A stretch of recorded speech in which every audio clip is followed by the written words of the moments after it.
Okay. రాణి నువ్వైతే నాకు ఒక క్వెషన్ చేసావు కదా! నీది బాగా ఆయిలీ స్కిన్ను అని చెప్పేసి పెట్టావు కదా!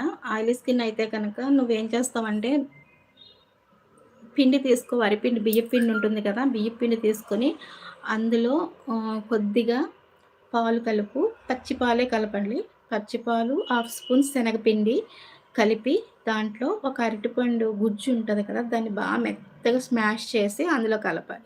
దాన్ని పేస్ట్ చేసి ఫేస్‌కి మొత్తం రాసుకొని దాన్ని ఒక బాగా 25 మినిట్స్ దాకా ఉంచుకోవాలి. అలా ఉంచుకుంటే మొత్తం ఆరిపోతుంది. ఆరిపోయిన తర్వాత గోరువెచ్చగా వాటర్ పెట్టుకొని ఫేస్ మొత్తం క్లీన్ చేసుకో. క్లీన్ చేసుకుంటే గనక మీకు డ్రై అలా ఏదైతే ఉందో అది రాదు. ఇంకోటేంటంటే పగిలినట్టు చర్మం వస్తుంది అన్నావు కదా!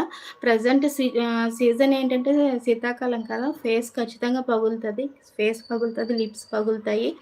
సో, అలా పగలకుండా ఉంటుంది. కొంచెం గ్లోయింగ్‌గా గ్లోగా కనిపిస్తదనమాట.